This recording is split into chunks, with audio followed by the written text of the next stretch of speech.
اعوذ باللہ من الشیطان اللعین الرجیم بسم اللہ الرحمن الرحیم الحمد للہ وکفا وسلام علی عبادہ الذین اصطفیٰ. درود بھیجئے محمد و آل محمد علیہ السلام.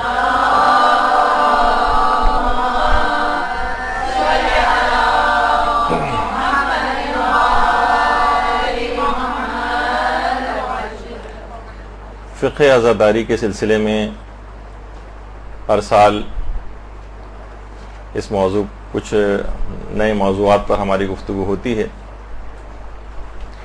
رسومات عزاداری آج کل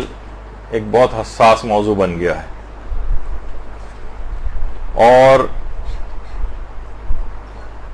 جس موضوع پر آج ہم گفتگو کریں گے اس میں جس شخص کے بھی دماغ میں جو بھی نظریہ ہو اسے تھوڑی دیر کے لیے اس نظریے کو اور اپنی معلومات کو ایک طرف رکھ دیں اور کھلے اور خالی دماغ سے بالکل ان جو دو مسئلے آج خاص طور پر ہم ڈسکس کریں گے اسے بالکل کھلے دماغ سے اس کو سنیں. علماء اور مجتہدین کے فتاوے کیا ہیں، نظریات کیا ہیں، وہ کیا بات کہتے ہیں، اس کے مطابق پھر ہر شخص جو بھی اپنا نظریہ بنائے وہ آزاد ہے، اس کے مطابق وہ عمل کرے. تو آج جس موضوع کے اوپر ہماری گفتگو ہوگی، ایک سوال لوگوں کے دماغ میں بہت آتا ہے، لوگ بہت زیادہ پوچھتے ہیں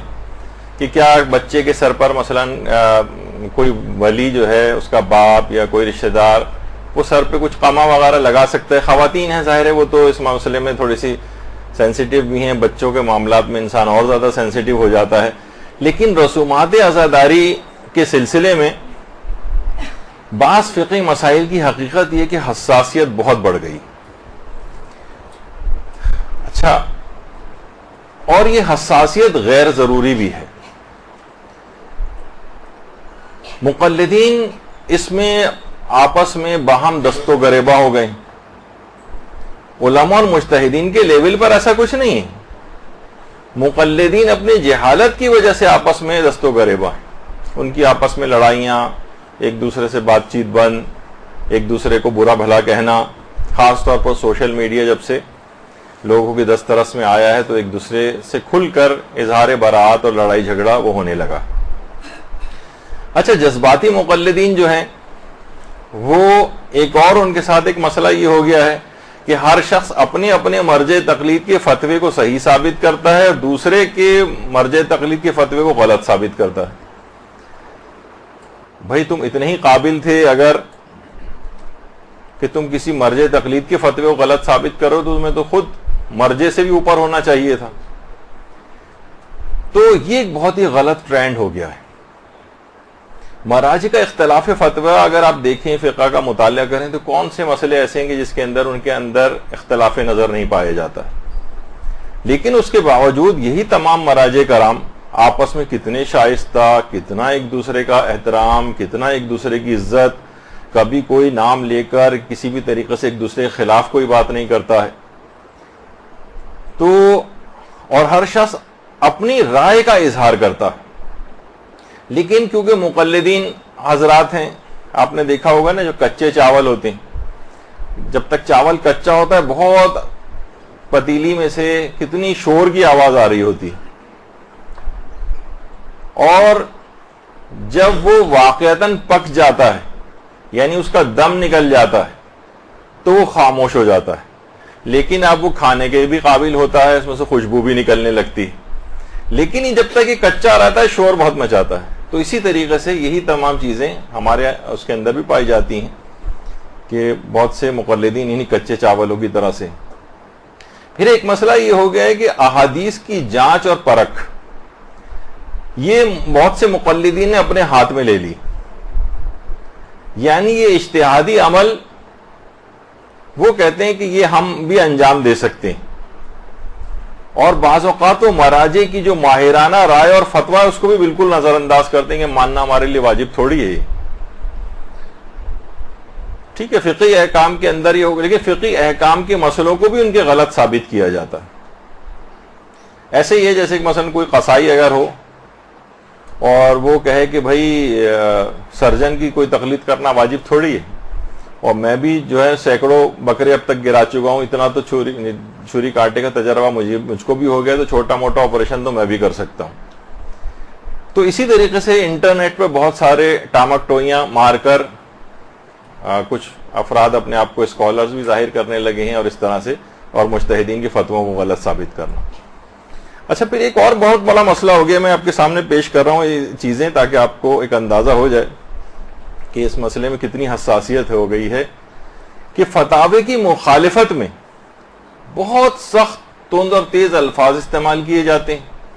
اور بہت گندی زبان کا استعمال مجتہدین کے خلاف ہونے لگا, یعنی اس حد تک ہونے لگا ہے یعنی کہ اب باقاعدہ مثلا رہبر معظم کے کچھ فتاوے ابھی آئے ٹیسٹ ٹیوب وغیرہ کے سلسلے میں تھے تو پہلے سے, لیکن اس کو باقاعدہ اچھالا جانے لگا. اب یعنی جاہل افراد اگر اس طرح سے کسی چیز کو اچھالیں, بتائیے دیکھیے کہ یہ کتنا غلط مسئلہ ہے اور کتنا یہ حرام چیز ہے, استغفر اللہ اور توبہ توبہ. اور بہت سے کچھ چینل ایسے ہیں جو کھولے گئے ہیں اور پاکستان سے باہر چلتے ہیں, اس میں باقاعدہ ان کے فتوے کو غلط ثابت کرنے کے لیے جو اب وہ افراد کے جو تقلید وغیرہ کے بھی خلاف ہیں ان کو بٹھا کر ان کے فتووں کے اوپر اعتراضات اور گندے الفاظ ان کے لیے کہے جا رہے ہیں. تو یہ تمام چیزیں دیکھیے کیا ہیں, چاہے اب رہبر کے فتوے کے اوپر یہ والی چیزیں اعتراضات ہوں جو اور یا دیگر علماء اور مراجع اور مجتہدین کے فتاوے پر, تقریباً دونوں ایک ہی طرح کی بات ہو جاتی ہیں. تو یہ ایک بہت ہونے لگا, اور بعض مراسم کے لیے بہت ہی ہارش اور سخت الفاظ استعمال کرنا کہ جناب یہ تو وحشیانہ پن ہے اور یہ جو جنگلی پن ہے اور یہ ظلم اور بربریت ہے اور یہ تو داعشیت ہے اور یہ کون سا اسلام ہے اور یہ کون سی شیعت ہے, اس طرح سے کر کے بہت ساری چیزوں کو پیش کیا جاتا ہے, جبکہ ایک بڑی تعداد مجتہدین کے فتووں کے مطابق وہ چیز ہوتی. تو انسان ہر کوئی اپنے مرجع تقلید کے فتوے کے مطابق عمل کرے اور دوسرے کے اوپر طعن و تشنیع نہ کرے. اس سے ہمیشہ خلفشار پیدا ہوگا, اس سے ہمیشہ اختلاف پیدا ہوگا, جھگڑے پیدا ہوں گے, آپس کے تعلقات خراب ہوں گے. مجتہدین جو عوام شیعہ ہے ان کا آپس میں اتحاد جو ہے وہ ختم ہوگا, مومنین باہم دست و غریباں آپس کے اندر ہوں گے اور فائدہ دشمن کو ہوگا. تو دونوں طرف سے دیکھیے کچھ افراط اور تفرید, اور زیادہ تر میں نے یہ دیکھا کہ فتاوی مجتہدین سے لا علمی جس کی بنا پر یہ چیز ہوتی. مثلا اس کے اندر سے ایک یہ بھی آتا ہے, نابالغ بچہ مثلا اگر خود زنجیر یا قمع لگائے. اچھا میں اتنا تھوڑا سا بتا دوں, آپ میں سے اکثر خواتین نہیں ہیں, پچھلے سالوں میں شاید 2 سال پہلے زنجیر اور قمع زنی کے مسئلے میں جو مجتہدین کے فتاوے جو تھے وہ ہم نے سارے پیش کیے تھے یہاں پر, اور تقریباً وہ 5.5 گھنٹے کا درس تھا. اس میں تفصیل کے ساتھ اس کو بیان کر دیا, تو وہ تو ہم دوبارہ نہیں لا رہے. اس میں یہ والا پوائنٹ کی تفصیل نہیں آ سکی تھی کیونکہ پہلے ہی اتنا زیادہ ہو گیا تھا کہ کیا بچے, یعنی یہ فقہی حکم ہے نا, بہت سے لوگ ابھی بھی کہتے ہیں کہ کیا ہم بچے کے سر پہ قمع لگائیں. بہت سے لوگ نظر بھی مانتے ہیں اس کی کہ میرے ہاں بچہ پیدا اگر ہوگا تو میں اس کے سر پہ جو ہے مثلا قمع لگاؤں گا, یا عورتیں بھی بعض اوقات یہ نظر مانتی ہیں. تو اس کا فقہی حکم کیا ہے؟ تو اب ایک فقہی حکم کے طور پر سنیں, آپ کے سامنے فتوے بیان ہوں گے, پھر جو جس کا مقلد ہے اس کے مطابق عمل کرے. اچھا ایک تو یہ تھا ابھی کہ ممیز بچہ جو ہے خود زنجیر یا قمع لگائے. نابالغ ممیز یعنی سمجھدار جو ہوتا ہے 13 سال کا 14 سال کا یا بھی 15 سال مکمل نہیں ہوئے ہیں کہ وہ بالغ ہو, تو وہ اگر کر رہا ہے تو دیکھیے اس کے اوپر تو کوئی تکلیف شرعی نہیں ہے. یہ تو سب مجتہدین, یعنی اگر وہ کوئی اس پہ کوئی شرعی حکم آتا نہیں ہے. نابالغ اگر کوئی, کیا آپ یہ کہیں گے نابالغ کے لیے کام کرنا حرام ہے؟ نابالغ کے لیے حرام اور واجب کوئی چیز نہیں ہے کیونکہ ابھی وہ نابالغ ہے. پھر ایک مسئلہ یہ ہوتا ہے کہ کیا نابالغ اپنے ولی کی اجازت سے قمع زنی کر سکتا ہے, اپنے سر پہ قمع لگا سکتا ہے؟ یا ایک مسئلہ یہ ہوتا ہے کہ کیا ولی اپنے بچے کے سر پہ لگا سکتا ہے؟ یہ ایک مسئلہ لوگ اکثر بہم پوچھتے ہیں. اچھا اس میں دیکھیے ایک بہت بڑا مسئلہ یہ ہے کہ مقلدین کی مراسم عزاداری میں افراط و تفرید ہو گئی. بہت سے مراجع ایسے ہیں, اب اس میں بھی آپ سنیں گی جو پچھلا ہمارا درس تھا اور آج بھی آپ دیکھیں گی کہ مجتہدین میں آپس میں اس سلسلے میں اختلاف فتاوی ہیں. کچھ مجتہدین نے اجازت دی ہے. اچھا اجازت دینے کے معنی یہ نہیں ہوتے کہ اس میں بھی آپ افراط اور تفرید میں چلے جائیں. دیکھیے کچھ مراسم میں اجازتیں ہونا, کچھ اس میں حدود و قیود ہیں, کچھ شرطیں ہیں جن کی پابندی کرنا پڑتی ہے. مثلا اگر کوئی شخص اپنی حفاظت کے لیے ایک پسٹل یا ایک چھوٹی سی ایک گن بھی اپنے ساتھ رکھ سکتا ہے کوئی، لیکن وہی کہہ کہ میں اپنی حفاظت کے لیے ایک پورا ٹینک لے کے اگر چل رہا ہوں، یا راکٹ لانچر اس نے کندھے کے اوپر لادا ہوا ہو اپنے کہ میں اپنی حفاظت ہر شخص کو کرنی چاہیے، تو لوگ کہیں گے بھائی پسٹل سے بھی کام چل سکتا تھا، آپ اتنا بڑا راکٹ لانچر اور ٹینک لانے کی کیا ضرورت تھی آپ کو؟ تو بعض اوقات یہ ہوتا ہے کہ جب کچھ لوگوں کو اجازتیں ملتی ہیں تو بہت سی اجازتوں کو بہت زیادہ بعض اوقات مس یوز بھی ہو جاتا ہے. مثلا اگر کچھ مجتہدین نے کہا کہ ہاں ٹھیک ہے اپنے کچھ خون بہا سکتے ہیں، اپنا کچھ سر پہ قمع لگا سکتے ہیں، تو اب وہ بہت بڑی بڑی تلواریں لے آئے، مثلا بہت بڑے بڑے خنجر لے آئے اور ایک عجیب ایک دہشت ناک ایک ماحول سا ایک پیدا ہو جائے، تو یہ وہی مقلدین والی بات ہے، اس کا مجتہدین کے فتوے وغیرہ سے اس کا تعلق نہیں. یہ میں اپنی طور پر اپنا ایک مشاہدہ بیان کر رہا ہوں، کوئی فقہ حکم نہیں بیان کر رہا ہوں. تو جو مجتہدین اجازت بھی دیتے ہیں وہ بھی آپ دیکھیں گے وہ کہتے ہیں فقط 1 یا 2 بوند اور سوئی کی ایک نوک کے برابر بس، مثلا بچے کے سوئی کی نوک کے برابر اس کے ایک وہ لگائیں اس کے اوپر، اور اس کی خاص مصلحت ہے بھی جو آگے چل کے بیان کروں گا، جو ان کے جو وہ مصلحت وہ لوگ بیان کرتے ہیں. ہمیں اپنا تو کوئی چیز یہاں پہ نہیں پیش کرنی ہے، مجتہدین کے فتاوے پیش کرنے. تو وہ یہ کہتے ہیں کہ اگر آپ دیکھیں بہت سے لوگ قمع بھی اگر لگانے تو اتنا معمولی سا بس آپ نے رکھا اور اتنا ہلکا سا ایک نشان پڑ جائے، بس یہ بھی بعض اوقات یہ مجتہدین کہتے ہیں کافی، سوئی کی ایک نوک کے برابر. 1 یا 2 بوند مشکل سے بھی اگر اس کا ہو جائے تو ٹھیک ہے، آپ اپنی اس نظر کو پوری کر سکتے ہیں، یا مثلا جو فائدہ آپ کو اس سے لینا ہے جو بھی وہ آپ کو اس سے فائدہ مل سکتا ہے اگر جن کے نزدیک جائز ہے. لیکن کوئی اس کے باوجود یہ کہے کہ نہیں بہت زیادہ افراد و تفرید کر دے اور بچے کو مثلا خون ہم خون کر دیا جائے، اور یہ وہ مجتہدین بھی یہ بات نہیں کہتے. اچھا اب میں آپ کو ایک سامنے تاکہ آپ کے سامنے ایک وہ آ جائے، مثلا موجودہ مجتہدین میں آیت اللہ حافظ بشیر نجفی کا یہ نظریہ ہے، اور کچھ مجتہدین کا اور بھی جو ابھی آگے چل کر آپ سنیں گے، تو بہتر ہے کہ میں ان کی آواز میں ہی آپ کو سنا دیتا ہوں کہ وہ کیا کہہ رہے ہیں. اب ان کا اپنا فتوے کو دماغ میں رکھیں کہ یہ اپنا فتویٰ بیان کر رہے ہیں اور اپنی ایک چیز بیان کر رہے ہیں. ضروری نہیں کہ آپ جن کی تقلید میں وہ مجتہد بھی یہ بات کہتا ہو، لیکن ہمیں اختلاف نظر تو مجتہدین کا ہے نا آپس کے اندر. وہ اپنا ایک فتویٰ بیان کر رہے ہیں، اپنی ایک چیز بیان کر رہے ہیں، ان سے ملتے جلتے فتاوے اور مجتہدین کے بھی ہیں، لیکن وہ بھی اس طرح کی افراد و تفرید نہیں کہہ رہے. کس طرح کی کہہ رہے ہیں بس مثلا وہ آپ ابھی سن سکتی ہیں. اب اعتراضات کیے جاتے ہیں، چھوٹے چھوٹے بچوں کے سروں پہ زخم لگائے جاتے ہیں. ارے یہ بچوں کو تربیت کے لیے ہے. جیسے بچہ 7 سال کا ہو جائے تو اس کو آپ تھپڑ مارتے ہیں نماز کے لیے، کیوں مارتے ہیں؟ یہ بھی بالغ نہیں ہوا ہے، کیوں مارتے ہیں؟ تاکہ اس کو نماز کی عادت پڑے. ہم اس کے سر پہ چھوٹا سا سوئی جتنا زخم کرتے ہیں تاکہ اس کو امام حسین کے غم میں خون بہانے کی عادت ہو جائے. جس طرح نماز سکھانے کی 7 سال کا ہو جائے تو ہم اس کو تھپڑ بھی ماریں گے اور اس کو چھڑیوں سے بھی ماریں گے اگر اس نے نماز کو چھوڑا. تو اسی طرح ہم امام حسین کے غم میں بھی بچیوں کو نہ لیں، اس پہ ہم ان کو کر کے برانگیختہ کریں گے تاکہ وہ اس حال کے بعد کہتے ہیں کہ بہتر یہ ہے کہ خون کا کسی کو دو، کسی محتاج کو وہ بھی دو، یہ بھی دو. امام حسین کو 2-3 قطرے اس کو بوتل پوری دے دو، تمہیں ہدایت دے، پوری بوتل دے دو اس کو امام حسین کو 2 قطرے خون کے. اور جہاد میں جاؤ، جہاد میں تو مجاہد نہ صرف اپنے خون کے قطرے دیکھ رہا، اپنی جان کو دے رہا ہے، دے وہ، لیکن امام حسین کے حق میں 2-3 قطرے خون سن کے بخل نہ کرے. یہ میرا فتویٰ ہے.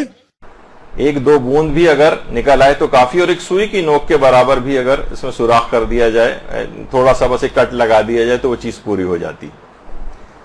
تو بہرحال اب اس کو آپ نے دیکھا تو اس کی کچھ حکمتیں بھی انہوں نے بیان کی. اچھا اب اس میں کیا ہونے لگا ہے ایک اور چیز کہ بعض اوقات جو اس کے مخالفین ہیں وہ انہوں نے کچھ جھوٹی خبروں کا جو ہے وہ سہارا اس کے اندر لیا اور اپنے ذوق کے مطابق جھوٹے پروپیگنڈے کرنا شروع کی. اچھا بعض اوقات یہ ہوا جھوٹے پروپیگنڈوں کے اندر کیا چیز ہوئی کہ مثلا وہ فلاں جگہ پہ ایک آدمی تھا, وہ زنجیر و قمزنی کرتے ہوئے مارا گیا, وہ بچہ جو تھا وہ فلاں جگہ پہ جو ہے وہ اس کا انتقال ہو گیا, جھوٹی خبریں. اور بعد میں بعض اوقات اس کی پھر تردید بھی آئی, ان گھر والوں نے کہا کہ نہیں ایسا تو کچھ بھی نہیں ہوا ہے, حتیٰ کہ علماء نے اپنے فتاوے کے اندر یہ چیز بیان کی کہ ہم نے جتنی بھی تحقیق کی کہیں ہمیں یہ بات پتہ نہیں چلی اور معلوم چلا کہ وہ جھوٹی خبریں تھیں. تو یہ نہیں کرنا چاہیے کہ اپنی بات کے اس بات میں کوئی بھی شخص جو ہے نا کوئی جھوٹی خبریں بنا کر جو ہے وہ لگانا شروع کر دے, یا بعض اوقات فوٹو شاپ کا استعمال جو ہے وہ اس کے اندر ہونے لگتا ہے کہ کوئی نہیں ہے لیکن زبردستی ایک فوٹو شاپ کے ذریعے مثلا اس کے خون بہتا ہوا دکھا رہے ہیں, یا خون کو بہت برائٹ کر دیا گیا ہے, کسی کم جگہ پہ تھا تو پورے چہرے اور جسم کے اوپر پھیلا دیا تاکہ اس چیز کے متعلق اینٹی بات کہنے میں آسانی ہو. تو بہرحال یہ ایک چیز ہے کہ اس میں جھوٹ اور غلط بیانی یا فوٹو شاپ یا پروپیگنڈا اس طریقے سے کرنا وہ ٹھیک نہیں ہے. دونوں طرف کے لحاظ سے میں بات کر رہا ہوں, جو حمایت میں ہے ان کی ان لوگوں کے لیے بھی, جو اس کی مخالفت میں ہے ان لوگوں کے لیے بھی, کہ جو صحیح اور ویسی بات ہو, مجتہد کا جو فتویٰ ہو اور جو چیز صحیح ہو بس وہ کریں, اس میں کسی جھوٹ اور غلط بیانی وغیرہ کرنے سے انسان ہر صورت میں بچے. دیکھیے آفٹر آل بہرحال یہ ایک جذباتی مسئلہ نہیں ہے, ایک فقہی حکم ہے اور اس کو ہمیشہ فقہی بنیادوں پر ہی سمجھنا چاہیے, فقہی بنیادوں پر. بعض اوقات دیکھیے یہ ہوتا ہے کہ چند افراد کے فعل کو بہانہ بنا کر تمام مراسم اعضاء کے اوپر اعتراض کرنا شروع کر دیا جاتا ہے. مثلا دیکھیے کسی ایک آدمی کا فعل ہے بند کمرے کے اندر, اسے کیا کرتے ہیں آج کل دیکھیے ویڈیوز کو وائرل کرنے کا شوق لوگوں کے دماغ میں آ گیا ہے. کیا کرتے ہیں کہ مثلا کہیں سے بھی ایک آ جاتی کہ جناب فلاں آدمی دیکھیے کمرے کے اندر یہ دو افراد جو ہیں یہ کانٹے زمین پہ بچھائے ہیں اور کانٹوں کے اوپر لوٹ رہے ہیں کہ ہم یہ ماتم کر رہے ہیں. یہ کسی بھی جگہ کسی معاشرے کے اندر کہیں ایک کا دکا کہیں ہو بند کمرے میں تو ایک الگ بات ہے, لیکن کہیں یہ چیز رسم اعضاء کے طور پر نہیں. لیکن کیا اس کو پیش کیا جائے گا اس کے اوپر سوشل میڈیا پہ اور کہا جائے گا دیکھیے یہ خرافات رسومات عزاداری یہ سب رجبی رسومات عزاداری یہ سب بکواس ہیں اور ان پہ کسی پہ عمل نہیں کرنا چاہیے, دیکھیے کیا ہو رہا ہے. اچھا اب آپ کو پتہ نہیں کہ کون بنا رہا ہے, وہ تمام افراد جو بند کمرے میں جنہوں نے بنائی ہے ویڈیو اس کے بعد وہ ریلیز کر رہے ہیں, ان کے مقاصد کیا ہیں, اور سب دھڑا دھڑ ایک دوسرے کو وائرل کرنا شروع ہو جاتے ہیں اور پوری دنیا کے اندر بھی غیروں کے ہتھے وہ لگتی ہیں وہ ویڈیوز, اور وہ آپ کے خلاف مزید پروپیگنڈا کرتے ہیں. آپ یہ سوچ رہے ہوتے ہیں کہ دیکھیے میں تو ہر آدمی کو آگاہ کر رہا ہوں, آگاہ نہیں ہو رہا, وہ ایک چیز شیعت میں پائی نہیں جاتی اور یہ اتہام اور تہمت لگائی جاتی کہ شیعہ یہ والی چیز کر رہے ہیں. تو اس فعل کو بہانہ بنایا جاتا ہے بعض اوقات. مثلا کسی جگہ کہا گیا کہ جناب وہ شیشہ توڑ کے اس کے بچھا کے زمین پر اس کے اوپر لوگ چل رہے ہیں. یہ کسی بھی جگہ کہیں آپ نے ایک آدمی مجھے بتا دیں جس نے کس رسم اعضاء کو کہیں ہوتے دیکھا ہو. یہ باقاعدہ اس طرح کے ویڈیوز خاص طور پر بنوائی جاتی ہیں یا بنائی جاتی ہیں, پھر اس کو وائرل کیا جاتا ہے اور اس کے اندر نادانستہ طور پر بھی کچھ اس طرح کے احمق افراد ہوتے ہیں جو ان چیزوں کو وائرل کرنے میں کام کرتے ہیں, بس ایک دوسرے کو فوراً شوق میں یہاں سے وہاں بھیج رہے ہیں. آپ کو نہیں پتا ایک جھوٹ کو پھیلانے میں آپ خود بھی ایک پارٹ بن رہے ہیں اس کا, جبکہ علماء کتنا زیادہ منع کرتے ہیں کہ اس طرح کی کسی بات کو سوشل میڈیا کے اوپر پھیلایا نہ جائے کہ وہ آپ کے خلاف استعمال ہوگی. اسی طرح سے بعض ذاکرین کے غلط افکار کی ویڈیوز کو وائرل کیا جاتا ہے. دیکھیے یہ بھی بہت غلط ہے. اس سے کیا ہوتا ہے شیعت کا ایک مذاق بن جاتا ہے. ابھی آپ نے دیکھا کہ پچھلے دنوں کچھ ویڈیوز اس طرح کی وائرل ہوئیں تو ایک ایسا مذاق سا بن گیا کہ اس پہ جوکس بننے لگے, اس پہ مذاق بننے لگے, اس کو یعنی عزاداری اور غم امام حسین کم ہو گیا, اور اس طرح کے مذاق اس عزاداری کے مہینے کے اندر وہ لوگوں ایک دوسرے کو کر رہے ہیں, اسی کو ڈسکشن کر رہے ہیں, بجائے کہ آپ غم امام حسین کا تذکرہ کریں, بجائے اس کے ان کی سوگواری کا اس کے اندر اظہار کریں, ان کے غم کو بڑھائیں. اس قسم کی باتوں کو پروموٹ کیا گیا, لوگ ایک دوسرے کو اس کو شیئر کرتے گئے اور اس کا مذاق بنتا گیا شیعت کا. پھر غیروں کو بھی اس سے فائدہ اٹھاتے ہیں, وہ آپ کی چیز اٹھا کے وہ لوگ بھی آپ کا مذاق اڑاتے ہیں. تو یہ بہت ساری اس طرح کی چیزیں ہو گئی ہیں. اچھا دیکھیے علماء اور مراجع منع کرتے ہیں دین کا کام کبھی بھی احمقانہ انداز میں نہیں کرنا چاہیے. مثلا لوگ کہتے ہیں بھائی دیکھیے فلاں آدمی نے ایک کتاب لکھی ہے, فلاں مقرر نے تقریر کی, ہمارے مجتہدین اس کا جواب کیوں نہیں دیتے. یہ بات یاد رکھ لیجئے کہ ان افراد کو جو اس قسم کی باتیں پھیلاتے ہیں, چند ذاکرین کے اندر کچھ ایسے چیزوں کو وہ فروغ دیا جاتا ہے مثلا آپ نے دیکھا ہوگا ابھی ظاہر ہے کہ وہ ایک ویڈیو وائرل ہوئی تھی جس کے اندر مردے کے زندہ ہونے کا تذکرہ تھا، تو اس سے کیا لوگوں نے بہانہ بنایا، یعنی اس کو وائرل کیا گیا اور اس کے بعد پھر کیا ہوا، اس کو جو شیئر کر رہے تھے اور پھیلا رہے تھے، مذاق اڑایا گیا، معجزات کا انکار کیا گیا. یعنی بجائے کہ اگر بات ہوتی تو بھئی یہ فلاں واقعہ اس مخصوص جگہ کے اوپر پیش آیا تھا یا نہیں آیا تھا، یہ سچا ہے یا نہیں، کیا کس بات کی طرف رخ موڑا گیا اس کا. دیکھیں اس کو پہچانیں کہ معجزات سے کیا یہ افراد حضرت عباس یا دیگر افراد مردوں کو زندہ کر سکتے ہیں یا نہیں کر سکتے. تو لوگوں نے اس کا بھی مذاق اڑانا شروع کر دیا، حالانکہ ائمہ معصومین یا جو اس قسم کے برگزیدہ ہستیاں ہوتی ہیں یہ اللہ کی بارگاہ میں دعا کریں تو مردہ بھی زندہ ہو سکتا ہے. لیکن کیا ہے کہ اس کا بھی مذاق اڑا دیا گیا، یعنی معجزات کا انکار ہو گیا. علماء اور مجتہدین نے جو واقعات بیان کیے ہیں جس میں دعا کے اللہ سے دعا کے نتیجے میں مردے زندہ ہوئے، ان سب کا بھی مذاق اڑایا گیا. یعنی ایک تیر سے کتنے سارے ان لوگوں نے شکار کیے. یہ آپ لوگوں نے تو بعض اوقات لوگ کہتے ہیں بھائی مجتہدین کیوں اس کا جواب نہیں دیتے، تو علماء اور مجتہدین یہ فرماتے ہیں کہ اگر ان افراد کے ہم جوابات دیں گے، یقین کیجئے اگر اس قسم کی ویڈیوز کو لوگ وائرل نہ کریں تو کبھی نہیں پھیلیں گی اور وہ ایک کمرے ایک مجلسی کی بات ہو کے ختم ہو جائے گی. لیکن لوگوں نے کیا کیا کہ نہیں، اس کو پھیلاتے گئے اور ایسا لگا کہ جیسے سارے شیعہ جو ہے اسی قسم کی بات کر رہے ہیں. تو اگر اس کا جواب دیں گے تو اور زیادہ شہرت ہوگی اس کی. ایک دفعہ مجھے خود ایک شرف ملا تھا،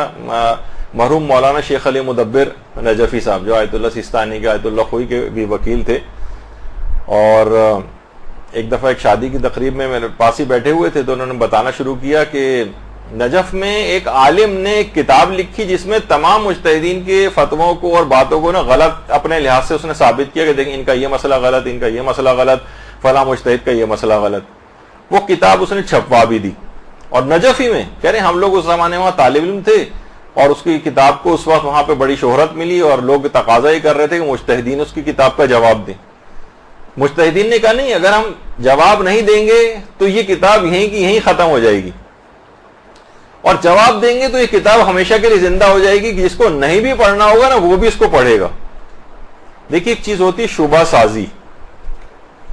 یعنی ایک خود سے ایک شبہ ایجاد کریں. میں نے ایک زمانے میں بہت ابتدائی طالب علمی کے دور میں ہم لوگ میڈیکل کالج میں ہوتے تھے تو وہاں ایک عالم نے درس دینے شروع کیے، کہا کہ میں ابتدائی 15 یا 20 درس ان دلائل کے دوں گا جس میں یہ ثابت کروں گا کہ خدا نہیں ہے، اور پھر ان تمام 21ویں درس سے ہم شروع کریں گے کہ خدا ہے، ثابت کریں گے کہ وہ باتیں غلط تھیں. تو ہم نے دیکھا کہ 10 15 20 درس تک تو کچھ لوگ رہے، اس کے بعد جب وہ واقعی ثابت کرنے کے اوپر آئے کہ اللہ ہے تو وہ مجمع آدھے سے بھی کم رہ گیا تھا. یعنی شبہ ایجاد ہو گئے اور ان کی تشفی بعد میں ان کے جوابات نہیں ملے. تو ضروری نہیں ہے کہ اس قسم کی باتوں کے اگر جواب دیں تو ہر کوئی پڑھے گا. اچھا مثلا فلاں کا جواب آیت اللہ سیستانی نے دیا، اب اس آدمی کی کتاب مشہور ہوگی، جس کو نہیں بھی پڑھنا ہوگا وہ پڑھے گا وہ جا کر. جس زمانے میں وہ سلمان رشدی نے کتاب سیٹنک ورسز وغیرہ لکھی تھی تو لوگ جس کو نہیں بھی پڑھنا وہ بھی جا کے کہتا تھا کہ یار کیا لکھا ہے اس کے اندر، ذرا ہم بھی پڑھیں. یعنی اس کو ایک تجسس اس کے اندر ہونے لگا. خیر وہ تو اس کے قتل کے فتوے کے بعد سے تو وہ جس طرح سے اس کا جو ہے وہ انجام لوگوں کے سامنے رہا، کس طرح سے وہ بچاتا پھرتا ہے اور پوری دنیا اور آخرت دونوں اس کی تباہ و برباد ہوئی اپنی جگہ. تو شیخ علی مدبر کہنے لگے کہ ہم لوگ مجتہدین سے کہتے تھے، مجتہدین کہتے تھے نہیں اس کی کوئی جواب دینے کی ضرورت نہیں. پھر ہم نے واقعی دیکھا کہ چند سالوں کے اندر اس کی کتاب کو لوگ بھول گئے، اس آدمی کو بھی بھول گئے، کتاب وہ شخص سب نسین منسیہ ہو گئے. تو یہی والی چیز ہمارے ساتھ بھی ہے کہ ہم ایسے افراد کو، ایسی باتوں کو اگنور کریں، اس کو پھیلائیں نہیں، اس کو وائرل نہیں کریں. تو یہ جو شور و غوغا یہ سب کچھ ہے، یہ سب ان کو بڑھانے سے ہوتا ہے. اور ہر شخص کو چاہیے کہ وہ اپنے مرجع کے فتوے کا احترام کرے، اور جو اس کا مرجع نہیں ہے اس کے بھی فتوے کا احترام کرے. دیکھیے سب کے پاس اپنے دلائل ہیں. اچھا یہ جب یہ مقلدین آپس میں شروع کرتے ہیں، مثلا آیت اللہ سیستانی وہ مقلد ہے، وہ مثلا کسی اور مجتہد کے فتوے پہ اعتراض شروع کر دے اور اس کے خلاف دلائل بیان کرنے لگے، تو کیا ہوگا کہ پھر وہ دوسرے مجتہد جو ہے اس کا نمائندہ آغا سیستانی پہ اعتراض کرنے شروع کر دے گا، اور وہ جو کسی کی بھی تقلید نہیں کرتے وہ سارے مجتہدین کے فتووں کو کرنے لگیں گے، جیسے اب ہونے لگا ہے۔ جناب آغا رہبر نے مثلا شطرنج کا جو ان کا فتویٰ ہے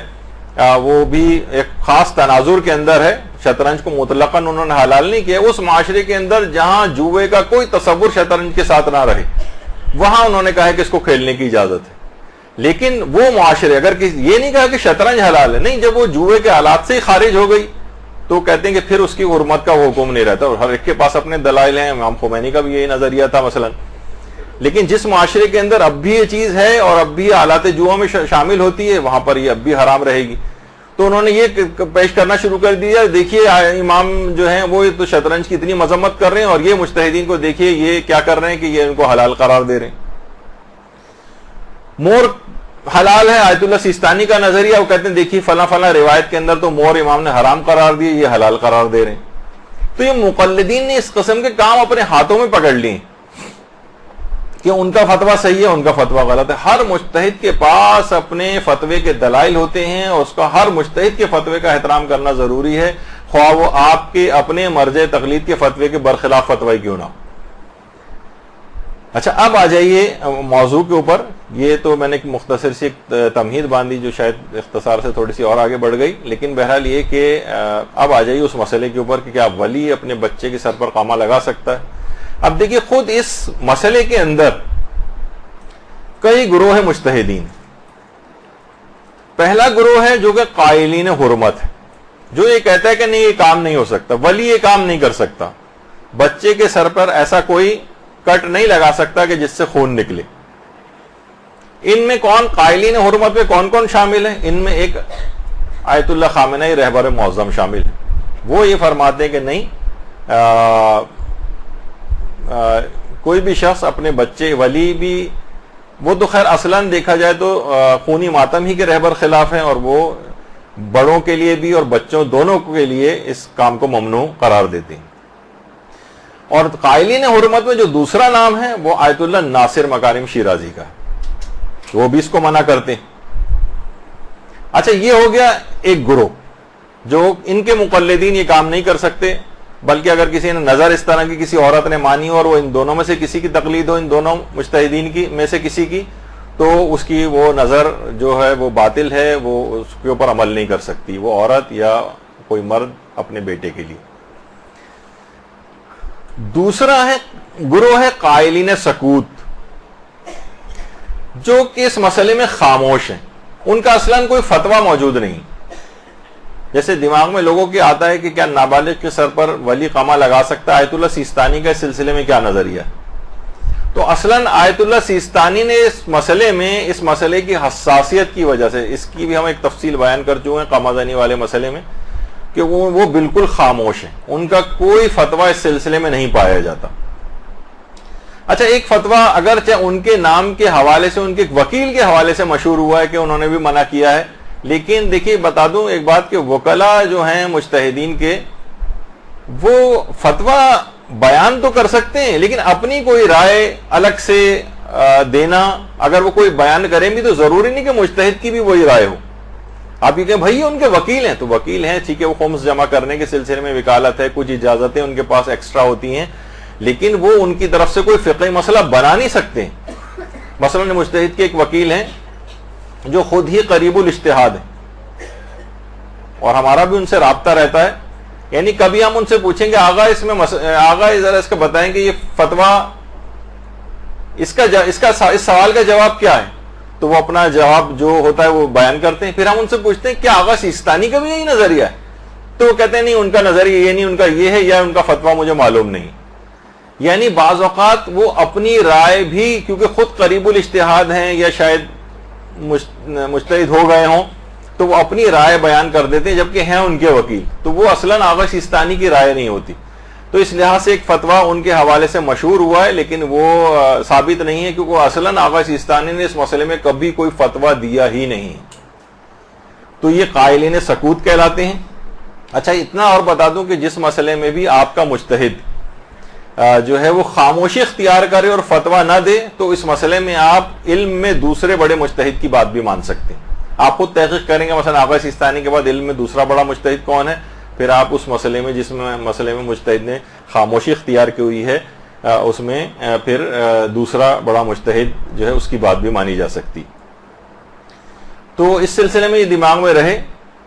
اچھا یہ والا جو مسئلہ ہے تھوڑا سا ذرا ایک ٹیکنیکل بھی ہے. ایک ہوتا ہے کہ خود قما زنی کو حرام سمجھنا, اور ایک اور مسئلہ یہ ہے کہ کیا ولی کے پاس اس قسم کا کوئی اختیار اور اتھارٹی ہوتی ہے, ولی کے پاس کوئی اختیار یا اتھارٹی ہوتی ہے کہ وہ اپنے مصلحت دیکھتے ہوئے, جس میں بچے کی مصلحت ہو, یعنی ایسا نہیں کہ بلا وجہ اس کو پٹائی کرنی ہے, اس بچے کو اذیت پہنچانی ہے تو وہ اس کے جسم پہ کوئی کٹ لگا دے, نہیں, ایسی تو کسی ولی کے پاس, کسی باپ کے پاس یہ اختیار نہیں ہوتا. ہماری پوری تفصیل اس موضوع پہ ہو چکی ہے کہ باپ کب کب بچے کو مثلا مار سکتا ہے اور کب نہیں مار سکتا. مثلا بچہ جو ہے بالفرض بالکل ہی نہ پڑھ رہا ہو, اب باپ اگر اس کو کچھ بھی نہیں کہے گا تو یہ بچہ معاشرے میں بالکل جاہل رہ جائے گا, تو باپ سختی کے لیے اس کی کچھ شرائط ہیں اتنا مار سکتا ہے اس کو. لیکن مثلا بچہ جو ہے فائن آرٹس پڑھنا چاہ رہا ہے اور باپ کہہ رہا ہے نہیں تم سائنس ہی پڑھو, تم ڈاکٹر ہی بنو, اس کی بنا پر اس کو مار رہا ہے, نہیں, یہاں پر یہ مار پٹائی کی اس طرح کی, کیونکہ بچے کی مصلحت پڑھنا ہے, ڈاکٹری ہی پڑھنا یا سائنس ہی پڑھنا, یہ مصلحت نہیں ہے بچے کی, اس پہ مارنے پیٹنے کی اجازت نہیں ملے گی. خیر اس کے الگ تفصیلی مسئلے. تو کچھ علماء یہ کہتے ہیں نہیں, باپ کے پاس یہ والی ولایت ہے ہی نہیں کہ وہ اس طرح کا مار سکے کہ جسم پہ کوئی کٹ لگا سکے اس کے, یا بچے کے جسم سے کوئی خون نکال سکے. وہ چاہے وہ زنجیر اور قمازنی کے خلاف نہ ہو, جیسے کہ آگے چل کر میں اس کی مثال بھی دینے والا ہوں ان مجتہد کی, کہ وہ کہتے ہیں کہ اگرچہ زنجیر و قمازنی جائز ہے لیکن ولی کے پاس یہ والا اختیار نہیں کٹ لگانے کا, تو وہ دوسرے انداز سے اس کو منع کرتے ہیں, لیکن وہ بھی بات آگے چل کر آئے گی. تو کیا اس قسم کی کوئی ولایت باپ کے پاس ہے یا نہیں,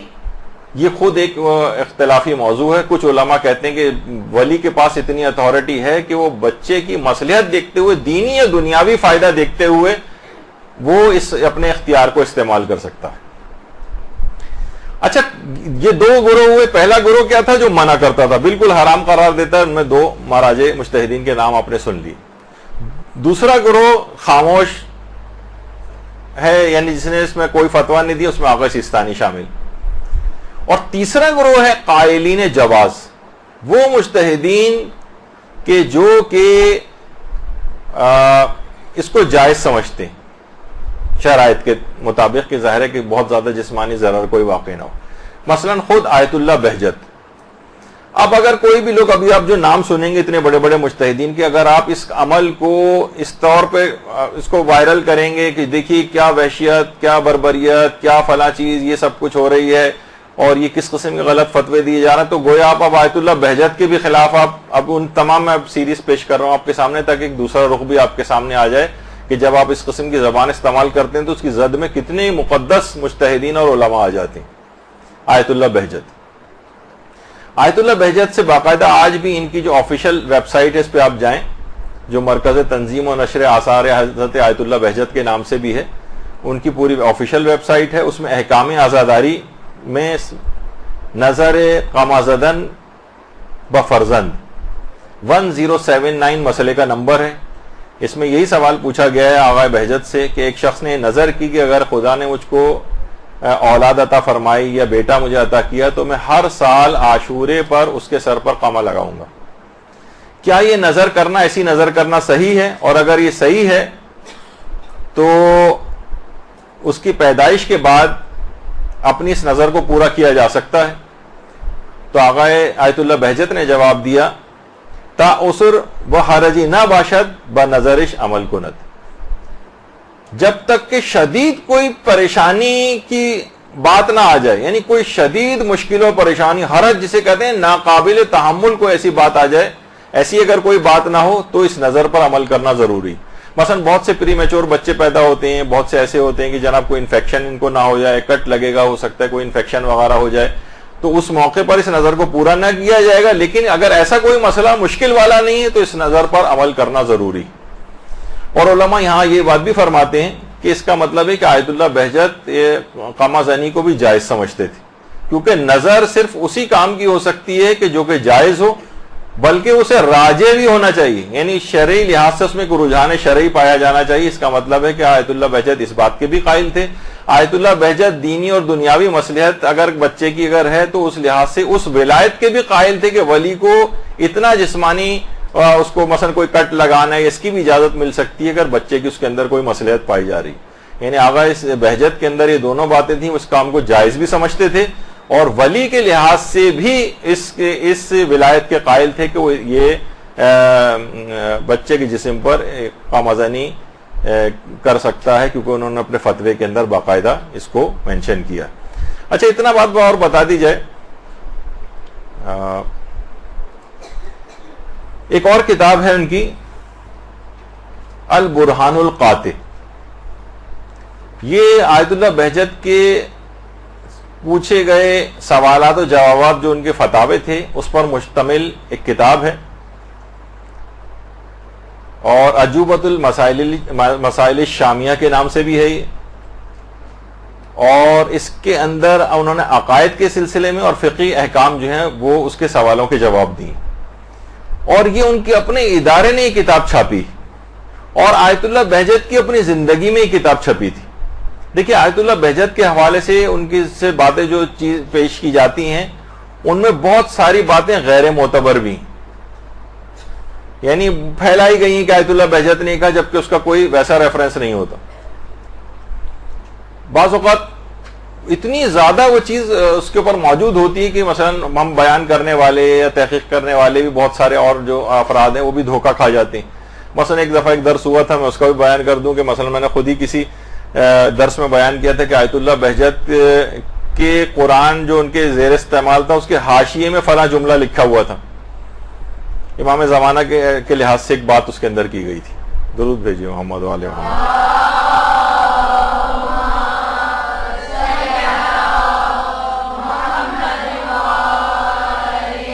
اب وہ اتنا زیادہ انٹرنیٹ کے اوپر وہ بات ہے کہ آیت اللہ بہجت نے وہ جملہ لکھا ہے، تو میں نے بھی وہ بیان کر دیا، ظاہر ہے تقریباً ہر جگہ سے اس کا اطمینان ہو رہا تھا کہ یہ جملہ ہے، لیکن کوئی پراپر ریفرنس نہیں تھا۔ بعد میں جب ان کے دفتر سے اور ان کے ادارے سے رابطہ کیا گیا تو انہوں نے کہا کہ ہم نے آیت اللہ بہجت کے زیر استعمال تمام قرآن دیکھے، اس میں کسی بھی جگہ وہ حاشیے کے اندر جملہ نہیں۔ تو بہت سی ان اوتھینٹک باتیں بھی معاشرے کے اندر ہو جاتی ہیں، اکثر دھوکہ کھا جاتے ہیں، لیکن یہ کتاب ایسی کہ جو آیت اللہ بہجت کے اپنے ادارے نے چھاپی اور آیت اللہ بہجت کی اپنی زندگی میں چھپی ہے۔ اس کے اندر کیا ہے؟ اس کے اندر باقاعدہ آیت اللہ بہجت سے کچھ سوالات کیے گئے ہیں۔ اس میں ایک سوال یہ ہے، حل یجوز للولی، اچھا پہلا اس میں ایک سوال تھا وہ قامزنی سے متعلق ہے، تو وہ اس میں تو آیت اللہ بہجت نے شرائط بتا کے قامزنی کو جائز قرار دیا، تو اس میں کہا کہ اگر یہ چیز جائز ہے تو حل یجوز للولی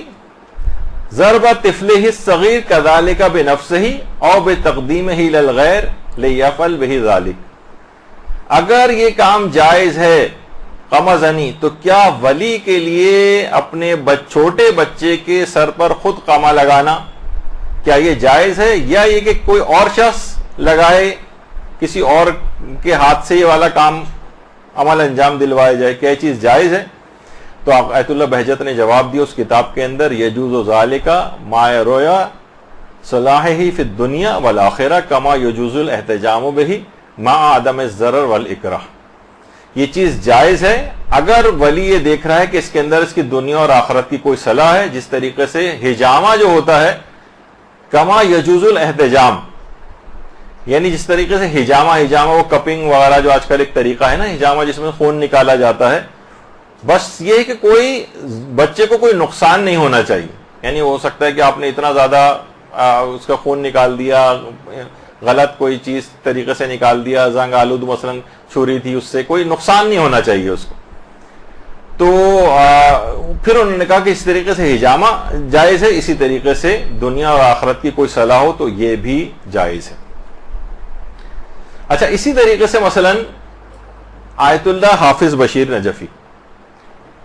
تو آیت اللہ بہجت بھی اس کو جائز سمجھتے ہیں اور آیت اللہ حافظ بشیر بھی اس کو جائز سمجھتے ہیں۔ تو ان سے بھی یہ سوال پوچھا گیا کہ بچے کے اوپر قما یا زنجیر زنی کرنے کا کیا حکم ہے؟ تو انہوں نے جواب یہی دیا کہ اگر بچے کا والد اس میں بچے کی کوئی مصلحت دیکھتا ہے، مثلاً وہ اسے سانحہ کربلا کے احیا اور اس کی یاد کو باقی رکھنے کے لیے بچے کو اسی عمر سے مشکلات اور آلام برداشت کرنے کا عادی بنانا چاہتا ہے، اور اس میں قما زنی اور زنجیر زنی کی شرائط جائز ہونے کی موجود ہو، تو اس میں کوئی حرج نہیں، اور وہ جائز ہونے کی جو شرطیں ہیں وہ 3-4 ہیں، وہ اس کے تحت بھی آیت اللہ بشیر جو ہے وہ جائز سمجھتے ہیں۔ تو انہوں نے کہا کہ اگر کوئی مصلحت وہ اس میں دیکھتا ہے کہ بچے کو ابھی سے مشکلات کا عادی بنایا جا سکے، تو اس لحاظ سے آیت اللہ بشیر نجفی بچے کے اوپر ولی کی اس ولایت کے بھی قائل ہیں، جیسے آیت اللہ بہجت قائل تھے، اسی طریقے سے حافظ بشیر نجفی بھی قائل ہیں۔ جس زمانے میں چند سال پہلے حافظ بشیر صاحب کا ایک انٹرویو ٹائپ کا آیا تھا جس میں انہوں نے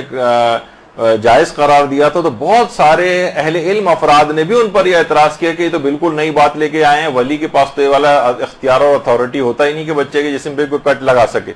جبکہ ان کی نگاہ میں شاید دیگر مراجع کے فتاوے نہیں تھے، کتنی بڑی تعداد علماء کی ہے، ایک خاص تعداد کے جو کہ اس کام کو جائز سمجھتی ہے اور ولی کے پاس اس اتھارٹی کی قائل ہے۔ تو بہرحال انہوں نے، اور وہ کہتے ہیں زیادہ نہیں، صرف ایک انہوں نے اپنے وہ تقریر آپ اگر ان کی سنیں تو اس کے اندر ہے کہ ایک سوئی کی نوک کے برابر آپ اس کو بس ایک کٹ لگائیں، 1-2 بوند بھی نکل آئے تو کافی ہے کہ بچہ، تاکہ دیکھیے بہت سی چیزیں ہمارے ہاں ذرا بہت سینسیٹیو بھی ہیں، جیسے میں نے ایک دفعہ کہا بھی تھا کہ ایکیوپنکچر کا جو ایک طریقہ علاج ہے ہمارے ہاں، تو کتنا لوگ اس سے ڈرتے ہیں کہ جسم میں اتنی ساری سوئیاں لگی ہوئی ہیں، ایک سوئی سے بچہ، سب سے زیادہ بچہ کو جو ڈرایا جاتا ہے دیکھیے تو وہ اللہ بابے سے ڈرایا جاتا ہے یا ڈاکٹر صاحب سے ڈرایا جاتا ہے۔ ہمارے پاس بھی کبھی کوئی رشتہ دار بچے وغیرہ لے کے آتے ہیں تو وہ شرارت کر رہا ہوتا ہے تو کہیں گے خبردار خاموش ہو جاؤ نا ڈاکٹر صاحب ابھی انجیکشن لگا دیں گے آپ، یعنی اس کو انجیکشن سے اتنا خوف دلایا گیا ہے کہ وہ ڈاکٹر کی شکل دیکھتے ہی بعض اوقات ہم حیران ہوں گے، بچے تو آپ کہیں پہ بھی لے جائیں، لیکن بعض اوقات کلینک میں آتے ہی بچہ ڈاکٹر کی شکل دیکھتے ہی ایسا رونے لگتا ہے کہ جیسے پتہ نہیں کیا ہو گیا اس کے ساتھ، اتنا ڈرایا گیا اس کو۔ تو بعض اوقات معمولی سا 1-2 ڈراپ بھی نکل آئے ہمارے ہاں تو اس کو بہت خطرناک چیز سمجھا جاتا ہے، جبکہ اسکن ذرا سی کٹ لگتا ہے اس کے اندر عام طور پر بھی آپ دیکھتے ہیں کہ اس میں سے 1-2 بوند قطرے جو ہے وہ نکل آتے ہیں۔ تو بہت سی چیزیں بہت زیادہ سینسیشنلائز اور وہ بھی ہو گئی ہیں اور اس میں بہت حساسیت پیدا ہو گئی۔ تو آیت اللہ حافظ بشیر نجفی کا بھی یہ نظریہ ہے، وہ چند شرائط کے ساتھ اس کو جائز بھی سمجھتے ہیں اور بچے پر باپ کی اس ولایت کے بھی قائل ہیں۔ اچھا، پھر اس کے بعد کہ 1-2 بوند بھی اگر ہو جائے تو بس کافی ہے اور اس سے وہ مقصد حاصل ہو جاتا ہے۔ اچھا، اس میں پیچھے کچھ دلائل بھی ہیں بھی آگے چل کر۔ تیسری اور شخصیت جو موجودہ زندہ مجتہدین میں ہے، آیت اللہ صادق روحانی۔ آیت اللہ صادق روحانی نے اپنی کتاب جو قربان الشہادہ، قربان الشہادہ، اس کے اندر 20 مسئلے کو لکھا ہے۔ اس میں پہلا مسئلہ تو یہ کہا، ضمناً ایک اور بھی انہوں نے چیز بیان کر دوں کہ بہت سارے افراد یہ کہ جن کے نزدیک جائز بھی ہے زنجیر و قما زنی، لیکن ان کی مثلا والدین اگر انہیں منع کر رہے ہیں اور ان کو اذیت ہو رہی ہے ان کے اس عمل سے، تو ان سے پوچھا بھی گیا کہ اگرچہ یعنی ان کے فتوے میں جائز تھا، لیکن اگر کوئی شخص کرنا چاہے زنجیر و قما زنی کرنا اور لیکن اس کی والدہ اس کو منع کر رہی ہوں، تو انہوں نے جواب دیا کہ اگر وہ کر رہی ہوں، اگر وہ شخص کر رہا ہو زنجیر و قما زنی اور اس کے کرنے سے اس کی والدہ کو اذیت پہنچ رہی ہو، تو پھر اس کے لیے جائز نہیں ہوگا، اس کے لیے حرام ہو جائے گا، کیونکہ والدین کو اذیت پہنچانے بچانا یہ حرام ہے اور اس حرام سے بچنا واجب ہے۔ تو وہ ایک الگ مسئلہ ہے کہ بعض اوقات اس طرح سے بھی جائز ہونے کے باوجود چیز حرام ہو جاتی ہے۔ پھر اس کے بعد اگلا سوال کیا گیا ان سے، یہ اور زیادہ واضح، ان سے یہ پوچھا گیا کہ حل للاب ولایہ علی الولد الصغیر بان یجرح رأس ولدہ حتی یخرج الدم التدبیر وماذا لو کان الولد صغیرا جدا،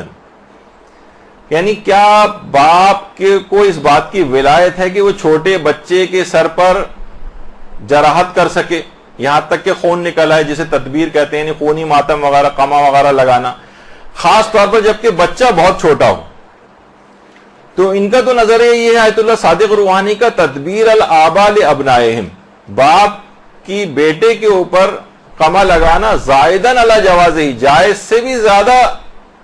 عمل حسن اور راجح، یعنی بہت بہتر عمل ہے بشرط اللہ یترتب علیہ ہلاک النفس، بس یہ کہ وہ ہلاک نہ ہو جائے، کوئی ایسی نقصان نہ پہنچ جائے، یا اس کا کوئی عزم جو ضائع نہ ہو جائے، یا مثلا اس میں شل نہ ہو جائے، اس قسم کا کوئی نقصان نہ ہو، تو یہ ایک بہتر چیز بھی ہے۔ اچھا بہتر کیوں ہے، یہ بھی آگے چل کر دیگر مجتہدین کے فتوے میں بھی بات بیان ہوئی، اور دوسرا فتویٰ بھی ان کا اسی سلسلے میں، وہ کہتے ہیں کہ یہ جائز ہے۔ تو اگر آپ کہیں کہ نہیں ایک چیز بالکل حرام ہے اور سب مجتہدین کو اس کا اپلائی کر دیں، تو اس تمام مجتہدین کے فتوے کا استخفاف ہو جائے گا۔ آپ نے دیکھا کہ آیت اللہ بہجت بھی اس ولایت کے قائل تھے اور اس کام کو بھی جائز سمجھتے تھے، آیت اللہ حافظ بشیر بھی جائز سمجھتے ہیں اور ولی اس سلسلے میں اس کی ولایت کے قائل بھی ہیں، آیت اللہ صادق روحانی بھی اس کو جائز سمجھتے ہیں اور باپ کی اس سلسلے میں ولایت کے قائل ہیں۔ اچھا اسی طریقے سے آیت اللہ سعید الحکیم، آیت اللہ سعید الحکیم بھی موجودہ زندہ مجتہدین مراجع نجف میں سے ایک ہیں، اور وہ بھی اس سلسلے میں وہ کیا فرماتے ہیں، ان کی کتاب ہے فتاوی کی، جس میں جو سوال و جواب ہے جس میں، اور اس میں 1026 ان کی کتاب کا جو سوال نمبر ہے،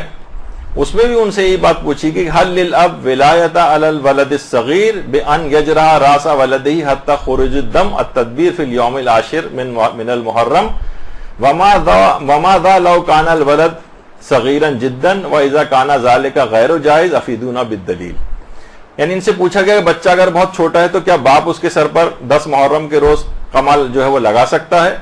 جبکہ اگر بچہ بہت چھوٹا، اگر یہ کام جائز نہیں ہے تو اس کے جائز نہ ہونے کی کیا دلیل ہے؟ تو انہوں نے کہا کہ نعم لہ الولایت لا ذالک، جی ہاں باپ کے پاس اس بات کی ولایت ہے کہ وہ بچے کے سر پر قمع لگا سکتا ہے، یعنی آیت اللہ سعید الحکیم کا بھی یہ فتویٰ۔ دوسرا یہی سوال، پھر سوال پوچھا گیا ایک شخص نے کہ اعظم قلبی علان اطبر ولدی الصغیرین حاضہ السنہ فی العاشر من المحرم، یعنی پورا بہرحال مسئلہ یہ بنے گا کہ میرا ارادہ یہ تھا کہ میں بچے کے سر پہ جو ہے اپنے بچوں کے سر پہ قمع لگاؤں 10 محرم کے روز، تاکہ ان کی تربیت ہو جائے شاعر حسینیہ کے لیے، اور بہرحال الحمدللہ میں نے اپنے اس ارادے کو پورا کیا، بچوں کو کوئی نقصان بھی نہیں پہنچا، تو کہیں مجھے دیت تو نہیں دینی پڑے گی؟ دیکھیں کسی کو اگر آپ مثلا جسمانی نقصان پہنچائیں تو اس کے اوپر دیت دینا واجب ہو جاتی جسم سے اگر خون نکالیں۔ تو انہوں نے جواب دیا کہ ولی اگر دیکھ رہا ہے کہ بچے کی اس میں کوئی مصلحت ہے تو جازا لہو ذالک، یعنی اس کے لیے جائز ہے، ولا تترتب علیہ دیہ، اور اس پہ کوئی دیت بھی مرتب نہیں ہوگی، یعنی اس کو دیت نہیں دینا ہے۔ یعنی اب آپ دیکھیں کہ موجودہ مجتہدین میں سے ہی آیت اللہ بہجت بھی اس کی ولایت کے قائل تھے باپ کی اس سلسلے میں، اور اس عمل کو بھی جائز سمجھتے تھے، سعید الحکیم بھی جائز سمجھتے ہیں اور اس قسم کی ولایت کے بھی قائل ہیں، حافظ بشیر بھی اس کے اندر آ گئے، صادق روحانی بھی آ گئے۔ اچھا پھر اس کے بعد آیت اللہ شیخ شمس الدین وائزی، آیت اللہ شیخ شمس الدین وائزی سے بھی یہ سوال پوچھا گیا، تو انہوں نے بھی اس سلسلے میں بس یہ کہا کہ کسی شخص کی نگرانی میں بچے سے قمع زنی کروائی جا سکتی بشرط سے کوئی نقصان نہ پہنچے، اور وہ نگران بھی اس کام کے لیے ولی سے اجازت لے۔ اس کا مطلب ولی کے پاس، ان کے فتوے میں بھی اس بات کی یعنی اس بات کی انہوں نے فتویٰ دیا ہے کہ ولی کے پاس یہ والی اتھارٹی بھی ہے کہ وہ بچے کے سر پر قمع لگا سکتا۔ اچھا اب یہ دیکھیے سب آپ نے کھلے دل کے ساتھ بس علماء اور مجتہدین کے فتاوے سنے، تاکہ آپ کبھی بھی، میں یہ چاہ رہا ہوں کہ کبھی بھی دوسرے ہمارے مجتہد کے خلاف بھی کیوں نہ ہو، تب بھی ہم اس کے فتوے کا احترام کریں کہ نہیں ایک مجتہد اور مرجع کا فتویٰ ہے، ہم اس کے خلاف زبان استعمال کریں گے، اس کو برا بھلا کہیں گے تو مجتہدین کے فتاووں کا استخفاف ہوگا، یعنی ان کے معاشرے کے اندر وقت اور ویلیو گر جائے گی، حتیٰ کہ ہمارے اپنے مجتہد کی ویلیو گر جائے گی جن کا ہم دفاع کر رہے ہیں۔ تو نتیجہ کیا ہوگا کہ لوگوں میں آپس میں وہ ہوگا، آپ ان کے مجتہد کو برا کہیں گے، وہ پلٹ کے آپ کے مجتہد کو برا کہے گا، اور آپس میں اختلاف اور انتشار ہوگا۔ تو آیت اللہ شمس الدین وائزی بھی یہ کہتے ہیں۔ اچھا اسی طریقے سے آیت اللہ شیخ محمد سند، یہ بھی زندہ مجتہدین میں سے، باقاعدہ ان کے انٹرنیٹ پہ کتنے درس خارج وغیرہ بھی ہوتے ہیں، ان سے بھی یہ والا سوال پوچھا گیا کہ کیا باپ جو ہے وہ قمع زنی کر سکتا ہے چھوٹے بچے پر، اور خاص طور پہ جو بچہ ہے بالکل دودھ پیتا بچہ ہو اگر، تو کیا باپ کے پاس اس قسم کی کوئی ولایت ہوتی ہے؟ تو انہوں نے کہا کہ روایات کے اندر حجامہ کا استحباب نص کے ذریعے ثابت ہے، یعنی بالکل صحیح اور معتبر روایتیں حجامہ کی. حجامہ یعنی جسم سے خون نکالنا، فاسد خون وغیرہ نکالنا. وہ کہہ رہے ہیں اس کا ہم کئی مرتبہ اس سلسلے میں فتاوے بھی دے چکے ہیں. اچھا دیکھیے حجامے کا ایک چیز اور اب آپ کو بتا دی جائے کہ حجامہ آپ کو پتا ہے کہ آج کل کپنگ وغیرہ ایک طریقہ علاج بہت مشہور ہوا ہے، آج کل جگہ جگہ اس کے کلینکس بھی کھلنے لگے ہیں، لیکن یہ تو بہت پرانا ایک اس زمانے میں، اب تو خیر ذرا انسٹرومنٹ ذرا ماڈرن ٹائپ کے ہو گئے ہیں. پہلے تو جونکوں کے ذریعے حجامہ ہوتا تھا، لیچس لگواتے تھے جسم پر. خود روایت میں کہ ہمارے چھٹے امام جونکے جو ہے وہ لگوایا کرتے تھے.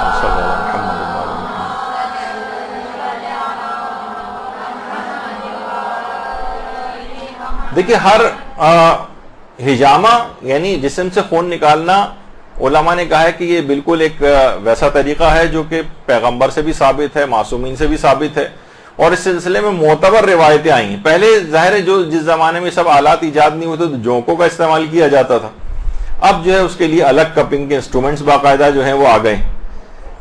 اچھا تو اب باقاعدہ آیت اللہ سیستانی سے بھی، اگر آپ ان کی استفتاحی آیت اللہ سیستانی کی آفیشیل سائٹ ہے اس پہ اگر آپ جائیں، جو سوال و جواب کا سیکشن ہے اس میں الحجامہ، تو ان سے پوچھا گیا آیت اللہ سیستانی سے حجامہ کے متعلق آپ کیا کہتے ہیں. تو آیت اللہ سیستانی نے جواب میں لکھا ہے کہ بہت ساری روایات معتبرہ کے اندر، یعنی معتبر روایتوں کے اندر یہ بات آئی ہے کہ پیغمبر اور ائمہ معصومین اس طریقہ علاج کو استعمال کرتے تھے، اس طریقہ علاج کو اختیار کرتے تھے. تو معتبر روایتوں کے اندر یہ بات آئی ہے. تو یہی علماء نے بھی اس سلسلے میں جو باقاعدہ کہا ہے. شیخ محمد سند نے، تو میں نے وہ فتویٰ اس میں بھی نہیں دکھا سکا، لیکن اسی فتوے کے ضمن میں نیچے انہوں نے پھر ثابت بھی کیا ہے اس کو، شیخ محمد سند نے، کہ باقاعدہ محمد ابن یعقوب کلینی نے اصول کافی کے اندر اس روایت کو لکھا ہے. سفیان ابن السمت اس کی ایک روایت ہے اور وہ معتبر روایت ہے کہ جو ہمارے چھٹے امام امام جعفر صادق علیہ الصلوۃ والسلام نے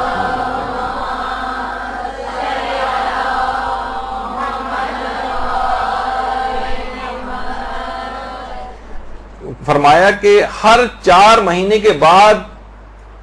ہر ماہ بچے کا حجامہ کروایا جائے. یعنی معمولی سا جسم سے خون نکالنا. پھر اس کے بہت سارے فوائد بیان کیے گئے ہیں کہ جسم سے اس طرح کا فاسد خون نکلتا ہے، بچے کے کیا کیا اس میں اس کو فوائد حاصل ہوتے ہیں. شیخ صدوق نے ملا یحذر الفقی میں تو بہت سے علماء نے حجامہ سے دلیل بنائی ہے اس کو کہ کیونکہ حجامہ جسم سے خون نکالنا اور سر پہ حجامہ کرنا خود چھوٹے بچے تک کے لیے ایک معتبر روایت کے اندر یہ بات موجود ہے کہ امام نے فرمایا بچہ جب 4 مہینے کا ہو جائے تو ہر مہینے اس کے بعد اس کا حجامہ کروایا جائے، یہ اس کی صحت یابی کے لیے ضروری ہے. تو اب ٹھیک ہے وہ چیز اتنی زیادہ رائج نہیں رہی ہے، لیکن ایک زمانے میں تھا. بہرحال انہوں نے جو اس کے طور پر ان کا میں نظریہ بیان کر رہا ہوں. تو اس کے علاوہ آیت اللہ صادق روحانی سے بھی باقاعدہ سوال پوچھا گیا، تو اس میں بھی انہوں نے باقاعدہ جو اس کو حجامے کی قسم قرار دیا ہے، تدبیر کو، یعنی جو خونی ماتم ہوتا ہے، کہتے ہیں کہ اس سے مثلا اس نیت سے بھی اگر کوئی شخص کرے کہ میرے جسم سے فاسد خون نکل جائیں، اس کے فوائد حاصل ہوتے ہیں. تو میں ان علماء کے نظریات آپ کے سامنے سب پیش کرتا جا رہا ہوں کہ یہ اس طرح سے اس کے پیچھے علمی بنیادیں اور روایات ہیں کہ جس پہ انہوں نے یہ فتاوے دی ہیں. اچھا اسی طرح سے باقاعدہ علماء سے پوچھا گیا کہ کیا باقاعدہ یہ جو تدبیر ہے حجامہ مستحبہ کی اس کے اندر شمار ہوتی ہے؟ تو انہوں نے جواب دی کہ جی ہاں شمار ہوتی ہے. اچھا اب دیکھیے اگر آپ کہیں کسی بھی چیز کو فوٹو شاپ کے ذریعے اگر آپ کو بہت خطرناک کوئی چیز ثابت کرنی ہے، مثلا آج سے 50-60 نوجوان اس کام پہ لگا دیے جائیں کہ بچوں کے جو کان چھیدے جاتے ہیں، اور اس وقت جب کان چھیدے جا رہے ہوتے ہیں ان لڑکیوں کے تو اس وقت جو ان کی شکلوں کی کیفیت ہوتی ہے، جو خون ٹپک رہا ہوتا ہے یا مثلا کوئی بھی اس طرح سے چیزیں، تو کتنی ان کو تکلیف ہو رہی ہوتی ہے، بچوں کے اوپر کتنا ظلم کیا جا رہا ہے. کوئی کان چھیدنے کو اس طرح سے ضروری تو نہیں ہے، کوئی اور طریقے کا، کوئی یہ نہیں کہ یعنی کان باقاعدہ اس انداز سے کہ جس کے اندر بندہ ڈالنا ویسے الگ سے ضروری ہو، کوئی اس طرح کی تبلیغ کرنا شروع کر دے. ویسے اتنا اور بتا دوں کہ بچے کی پیدائش کے جو مستحبات ہیں اس میں ایک ہے کان میں سوراخ کرنا، بلکہ دونوں کانوں میں سوراخ کرنا، دائیں کان میں نیچے کی طرف لو میں اور بائیں کان میں اوپر والی جو حصہ کان کا ہوتا ہے وہاں پر سوراخ کرنا. کتنے علماء نے مثلا اس چیز کو لکھا. لیکن اگر اس کو فوٹو شاپ کر کے ان کے تاثرات وغیرہ لے کے بچوں کے مثلاً کہ جناب ان کو کتنی تکلیف ہو رہی ہے، آپ خواتین تمام اس مرحلے سے بچپن میں گزری ہوں گی، تو کیوں بچوں کے اوپر اتنا ظلم کیا جائے اور ایک پوری مہم بنائی جائے، تو اس سلسلے میں بڑی تبلیغ ہو سکتی ہے، اور ایک اس میں فوٹو شاپ کا اور اضافہ کر دیا جائے تو خون میں لت پت چیزیں بھی جو ہیں وہ بہت برائٹ کر کے دکھائی جا سکتی ہیں. حتیٰ کہ بچوں کی جو ہجامہ اور کپنگ آج کل ہو رہی ہے بچوں کی، اچھا میں اتنا اور بتا دوں، ابھی علماء کے فتوے بھی آئیں گے. ہجامہ کے لیے آپ کہیں گے یہ تو بیماریوں کے علاج کے لیے ضروری ہوتا ہے، جیسے سرجری کے اندر بھی خون نکلتا ہے. نہیں، ہجامہ میں بیماری بھی ہونا ضروری نہیں، صرف یہ کہ صحت مند رہنے کے لیے بھی انسان ہجامہ بہت رائج ہے. یعنی آدمی صحت مند رہے، جسم سے اس کے فاسد خون نکلتا رہے، تو بچوں کے لیے بھی اس لحاظ سے یعنی کوئی بیماری نہیں ہے. لیکن مثلا لوگ بچوں کا اب اس کو اگر کوئی کہے کہ جناب دیکھیں بچوں کو اتنا خون نکالا جا رہا ہے، بچوں کو کتنی تکلیف جو ہے اس سلسلے میں ہو رہی ہوگی، اور ایک خوفناک اور دہشتناک ایک فضا اس کے اندر پیدا کی جائے، تو یہ بھی ایک حرام چیز ہو جائے گی. جبکہ روایات معتبرہ کے اندر اس طریقہ کار کو معصومین کے استعمال کرنے کا طریقہ کار جو ہے وہ بیان ہوا ہے. تو بہرحال اب دیکھیے یہاں پر پھر وہی بات ہو جائے گی کہ جو قائلین حرمت ہیں وہ تو آپ نے دیکھ لیا کہ رہبر اور ان کے اور آیت اللہ ناصر مکارم و مقلدین وہ اپنے بچوں کو نہ اس کی اجازت دے سکتے ہیں، نہ خود کامی والا کر سکتے ہیں. لیکن اس کے بعد اتنی بڑی تعداد ایسی ہے علماء کی جس میں آیت اللہ بہجت ہیں، مثلا آیت اللہ صادق روحانی ہیں، اور آیت اللہ سعید الحکیم ہیں، اور آیت اللہ حافظ بشیر نجفی ہیں، اور اس کے علاوہ آیت اللہ جمیل حمود عاملی. انہوں نے تو باقاعدہ اس میں پورا اس میں روایات بھی لکھی ہیں ہجامہ کے سلسلے میں کہ تدبیر کا الحجامہ، یہ ہجامہ ہی کی ایک قسم ہے، اور اس میں پیغمبر اور حتیٰ کہ چھوٹے بچوں تک کے ہجامے کے لیے جو روایات آئی ہیں، اور اس میں انہوں نے یہ بھی کہا ہے کہ ضروری نہیں کہ بچہ جو ہے بیماری ہو، بلکہ صحت مند شخص کے لیے، چھوٹا بڑا عورت مرد سب کے لیے اس کے اندر اس کی جو معتبر روایتیں آئی ہیں اس کا استحباب ثابت. اس طرح آیت اللہ شیخ شمس الدین واعظی ان کا بھی یہی فتویٰ ہے. اس کے علاوہ آیت اللہ شیخ محمد سند کا بھی یہی فتویٰ ہے. تو آپ نے دیکھا کتنے مقدس علماء اور بزرگ علماء اس میں شامل ہیں. تو اس میں آپ اگر ایک اس طرح کی اس میں حساسیت پیدا کریں اور اس کو وحشیت اور بربریت اور فلاں اور پتہ نہیں کیا کیا اس کے اندر قرار دے دیں، اور ان تمام علماء کے فتووں کا جو مذاق اڑانا شروع کر دیں، تو ایک شیعت کے اندر خلفشار اور انتشار برپا ہو جائے گا. آپ کہیں ٹھیک ہے ان کا نظریہ، ان کے مقلدین چاہیں تو اس کے اوپر عمل کریں، لیکن ہم جو ہے گندی زبان استعمال کر کے اور علماء اور مراجع کے خلاف، ان کے فتاوی کے خلاف استعمال کرنا یہ بالکل جائز نہیں. جس طریقے سے رہبر کا اگر کوئی کے خلاف کوئی وہ کرے کہ ان کا یہ فتویٰ غلط ہے، جیسے کہ بہت سے ٹی وی چینل ایسا کر رہے ہیں، ان کا فتویٰ دکھاتے ہیں، امام خمینی کا فتویٰ کل ہی دیکھا کہ امام خمینی کی تحریر الوسیلہ سے ایک مسئلہ نکال کر باقاعدہ اس کو جو ہے پھیلایا جا رہا تھا کہ دیکھیے کتنا خلاف اسلام مسئلہ انہوں نے معاذ اللہ یہ بیان کیا. تو یہ لوگوں کے ہاتھوں میں ایک عجیب کھلونا جو ہے وہ اس کو بنایا جا رہا ہے. اس کو آپ سمجھیے کہ کسی بھی مجتہد کی توہین وغیرہ کرنا پھر یہ دوسروں کو موقع مہیا کرے گا کہ وہ آپ کے مجتہد کو بھی برا بھلا کہنے لگے. اچھا، اتنا جو لوگ اس کو انجام دیتے ہیں وہ کہتے ہیں کہ ہم اس کی اس یاد کے طور پر بھی مواسات کے عنوان سے یہ کام کرتے ہیں کہ وہ ششمہا جو شہید ہو گیا تھا اس کی شہادت اور مظلومیت کا پوری دنیا کو پتہ چلے کہ اس نے کس طریقے سے زخمی ہو کر امام کے ہاتھوں میں دم توڑا تھا. تو ہم چھوٹے بچوں کو جو قمع لگاتے ہیں کہ اب کچھ خون نکالتے ہیں تو ایک مواسات اور ہمدردی کے جذبات کا ایک اظہار ہوتا ہے. یہ خود ایک الگ ایک ٹاپک ہے کہ مواسات کے اندر یہ چیزیں شمار ہوتی ہیں. یہ ہم خود وہ قمازنی والے لیکچر میں تفصیل سے ڈسکس کر چکے ہیں. اچھا، بہت سے علماء اور مراجع ایسے ہیں، بہت سے تو نہیں، جس میں چند ایک ہیں، جیسے آیت اللہ اسحاق فیاض. آیت اللہ اسحاق فیاض اگرچہ قمازنی کو جائز سمجھتے ہیں، لیکن کہتے ہیں کہ نہیں، باپ کے پاس یہ والی ولایت نہیں ہے کہ بچے کو کوئی کٹ لگا سکے.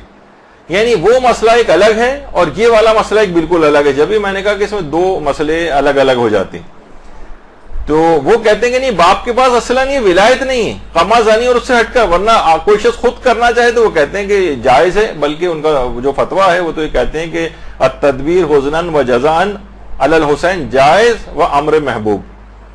یعنی وہ کہتے ہیں کہ ایک چیز جائز بھی ہے اور بہتر چیز بھی ہے،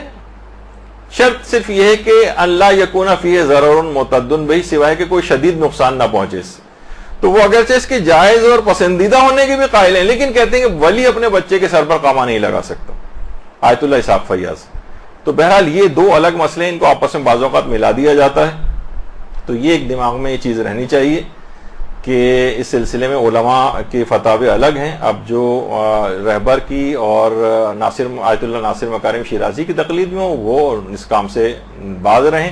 اور نہ کریں اس کو. دیگر مجتہدین کے مقلدین اگر کرنا چاہیں وہ کر سکتے ہیں. آیت اللہ سیستانی کے مقلدین کیونکہ ان کا فتویٰ موجود نہیں، یا تو وہ احتیاط کریں اس کام کو نہ کریں، یا اس مسئلے میں دوسرے بڑے مجتہد کی بات تحقیق کر کے دیکھیں کہ وہ کیا کہتا ہے. وہ اگر اجازت دیتا ہو تو کر سکتے ہیں، اجازت نہیں دیتا تو نہیں کر سکتے. یہ بس اس کا ایک حل ہے. لیکن مراجع کے فتاوے کا پوسٹ مارٹم کرنا اور جاہل افراد جو ہے فٹ بال کی طرح سے مراجع کے فتاوے اور ان سے کھیلیں اور ہر شخص کو زبان درازی کرنے کا حق جو ہے وہ اس کے اوپر مل جائے، یہ اس بات کی اجازت اسلام نہیں دیتا. جس کو اتنا شوق ہو وہ ایسا کرے کہ وہ اجتہاد تک پہنچے اور اپنی رائے کو دلائل کے ساتھ درس خارج میں جو اس کا فورم ہے اصل جگہ وہاں پر بیان کرے. لیکن فیس بک کی تھڑوں کے اوپر بیٹھ کر اور جاہل افراد کے درمیان بیٹھ کر اپنی اسکالری بگھارنا یہ نقصان کا سودا ہے. اس کے سوا اس میں کوئی چیز بھی نہیں ہے. اور کسی بھی شخص کو اس بات کی اجازت نہیں کہ غیر مجتہد کو کہ وہ مراجع کے فتووں کا اس طرح سے فتووں کا مذاق اڑائے، استہزاء کرے ان کے ساتھ. تو بہرحال حقیقتاً وہ جو ملتا ہے کہ جاہل اگر خاموش رہتا تو اختلاف ختم ہو جاتا. یہ سارا اختلاف ہے صرف جاہلوں میں، ورنہ علماء اور مجتہدین کے تو فتوے کتابوں میں انہوں نے دیے ہوئے ہیں اور آپس میں ایک دوسرے سے انتہائی عزت و احترام کے ساتھ اپنی رائے بیان کر دی. یہ سارا بگاڑ اور جو خلاف ورزی ہے یہ مقلدین کے اندر پائی جاتی ہے، جن کو اپنی اصلاح کرنے کی ضرورت ہے. تو ایک تو ہو گیا یہ والا موضوع. نتیجہ آخر میں صرف یہ نکلا کہ ہر شخص اپنے مرجے کے مطابق عمل کرے اور اپنے مرجے کے خلاف اگر کوئی دوسرا نظریہ پایا جاتا ہے کسی اور مجتہد کا، نہ اس کا مذاق اڑائے، نہ اس کا استہزاء کرے، نہ اس کو باطل ثابت کرے، ورنہ یہی اس کے اپنے مرجے کے ساتھ ہونے لگے گا اور ایک معاشرے کے اندر خلفشار پیدا ہوگا جو پیدا ہونا شروع ہو گیا ہے. اور کچھ دنوں بعد یہی افراد جو آج کر رہے ہیں نا اور اس بات کی عادت ڈال لیں کہ ہمیں تو عقل اپنی استعمال کرنی ہے، اندھی تقلید نہیں کرنی، یا پھر اپنے مجتہد کے فتوے کے اندر بھی یہ پسندیدہ فتووں کو لیں گے اور جو فتویٰ پسند نہیں آئے گا اسے چھوڑیں گے. بات اس سے آگے جائے گی یہاں تک کہ بالکل تقلید کو چھوڑ بیٹھیں گے. یہ ایک بہت خطرناک معاملہ ہے جس کی طرف متوجہ ہونے کی ضرورت ہے. برحمتك يا أرحم الراحمين وصلى الله على محمد وآله الطاهرين.